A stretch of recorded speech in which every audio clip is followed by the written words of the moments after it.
કેમ છો મિત્રો? તમે મજામાં હશો? આપણે બધાએ હંમેશા મોજ મસ્તીમાં રહેવાનું છે અને આજના નાના વ્લોગમાં તમારું મારા દિલથી હાર્દિક સ્વાગત કરું છું. અત્યારે સવારના 7 વાગ્યા છે અને તમારો ભાઈ ઉઠી ગયો છે. અત્યારે શિયાળાની સિઝન ચાલે છે, ઠંડીનો મોસમ પણ ફૂલ છે, ઠંડી ફૂલ પડે છે, તો છતાં તમારો ભાઈ 7 વાગે સવારે ઉઠી ગયો છે મિત્રો. કેમ કે આપણી પાસે 36ની છાતી છે એટલા માટે ઉઠી ગયો છે મિત્રો. અને અત્યારે હું દાંતણ કરું છું મિત્રો. દાંતણ એટલા માટે કરું છું કે દાંત આપણા ચોખ્ખા રહે, એકદમ ક્લીન રહે મિત્રો. એટલા માટે હું દાંતણ કરું છું મિત્રો.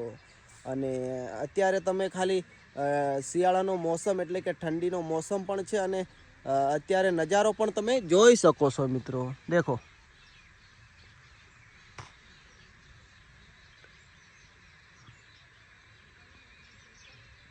અને મિત્રો આ મેથીની ભાજી કરેલી છે મારા ખેતરમાં.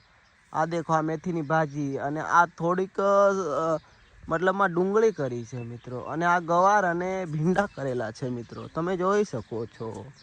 આ ભીંડા છે અને આ મરચાં કરેલા છે અને થોડાક મૂળા પણ કરેલા છે અને ટામેટા પણ કરેલા છે મિત્રો. તો મિત્રો ચાલો હું નાહી ધોઈને ફ્રેશ થઈ જાઉં મિત્રો. પછી હું ચાય બનાવીને પીવાનો છું, બરાબર. પહેલાં હું નાહી ધોઈને ફ્રેશ થઈ જાઉં. પાણી ગરમ થાય છે, પાણી ગરમ થાય એટલે આપણે નાહી લેવાનું છે, નાહી ધોઈને ફ્રેશ થઈ જવાનું છે. પછી આપણે જઈશું લગભગ મારા શોપ પર. હા, કપડાની દુકાન ખોલી છે ને તમારા ભાઈએ, ત્યાં જવાનું છે આપણે. ત્યાં પણ તમને કદાચ ના જોઈ હોય દુકાન તો તમને હું બતાવી દેવાનો છું આજે. તો વ્લોગમાં તમે કન્ટિન્યુ બન્યા રહેજો. આજના વ્લોગમાં તમને બહુ મજા ના આવે તો છતાં તમારે મારા વ્લોગમાં કન્ટિન્યુ બની રહેવાનું છે. તો ચાલો નાહી ધોઈને ફ્રેશ થઈ જાઉં મિત્રો. ફાઇનલી હું આવી ગયો છું મારી શોપ પર. ચાય પીધી હતી પણ મેં તમને વ્લોગમાં નથી બતાવ્યું, સોરી. કેમ કે મેં ચાય નથી પીધી તો પછી કઈ રીતે બતાવું તમને વ્લોગમાં મિત્રો. તો ચાલો હું હવે બીજી વાત કર્યા વગર તમને હું મારી શોપ બતાવી દઉં. શોપ જોઈ લો મિત્રો. આ છે મારી ખુરશી, મારે બેસવા માટેની ખુરશી છે મિત્રો. અને આ તમે જોઈ શકો છો કપડાની વેરાયટી નવી નવી તમે જોઈ શકો છો મિત્રો. તો ચાલો હું તમને બધી વેરાયટી બતાવી દઉં અલગ અલગ. લાઇટ ચાલુ કરવાનું હતું પણ ભૂલી ગયો, સોરી. ચાલો હમણાં લાઇટ ચાલુ કરીને પાછો તમને બ્લોગમાં બતાવી દઈશ મારું શોપ. ચાલો આપણે લાઇટ ચાલુ કરી દઈએ. ગણપતિ દેવની મૂર્તિ છે અને સરસ્વતી માતાની મૂર્તિ છે, સોરી લક્ષ્મી માતાની મૂર્તિ છે અને માં ભમરેતી માતાની મૂર્તિ છે મિત્રો. તો ચાલો હવે આપણે લાઇટ ચાલુ કરી દઈએ. દેખો લાઇટ ચાલુ થઈ ગયું છે મિત્રો, એકદમ બેસ્ટ. દેખો મિત્રો, હવે ટનાટન તમને વેરાયટી દેખાશે મિત્રો. દેખો, અને જે કસ્ટમર આવે કપડાં લઈને અહીંયા કાચમાં દેખે કે કેવા મને કપડાં સૂટ થાય છે કે નહીં, એવી રીતના દેખે મિત્રો આના કાચમાં આવીને. દેખો હું પણ કેવો લાગુ છું તમે કમેન્ટમાં જરા બતાવી દેજો મિત્રો. વાળ કપાયા છે બુલેટ કટ. હા, તમારે પણ આવા વાળ કાપવા હોય તો તમે દરજીને ત્યાં, સોરી દરજીને ત્યાં નહીં, નાવી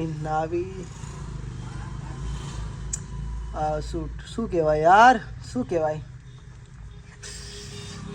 કહેવાય યાર, સોરી દરજીને ત્યાં જઈને તમે બુલેટ કટ વાળ કાપવાના છે એમ કહેશો તમે તો તમને કાપી આપશે, બરાબર. એને શું કહેવાય યાર, નાવીને ત્યાં જઈને તમારે કહેવાનું છે કે વાળ કાપી આપો મને બુલેટ કટ, તો તમને બુલેટ કટ વાળ કાપી આપશે મિત્રો, બરાબર. તો ચાલો હવે વધારે ટાઈમ નથી બગાડતા આપણે. તો હવે સોરી તમને બહારથી વ્લોગ બતાવી દઉં મિત્રો.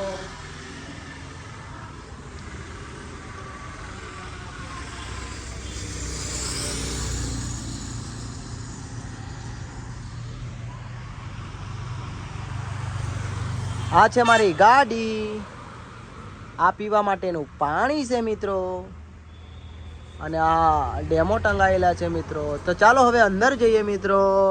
તો મિત્રો આજનો બ્લોગ તમને કેવો લાગ્યો કમેન્ટ કરજો, અને સારો બ્લોગ ના લાગ્યો હોય તો કમેન્ટમાં બોલજો કે મુકેશભાઈ સોરી મુક્કાભાઈ કહેવાનું. મુક્કાભાઈ તમારો બ્લોગ નથી સારો એવું કમેન્ટમાં તમારે લખી દેવાનું છે મિત્રો, બરાબર. અને નીચે પણ પડ્યા છે કપડાં જોવો, બરાબર મિત્રો. અને વધારે ટાઈમ બગાડતા નથી આપણે. આજનો વ્લોગ આપણે પૂરો કરીએ છીએ. કાલના નવા વ્લોગમાં મળીશું. Love you, bye bye. અને હા મિત્રો, વાળ કાપે એને આપણે નાવી કહેવામાં આવે છે, બરાબર મિત્રો. હવે મને યાદ આવી ગયું છે.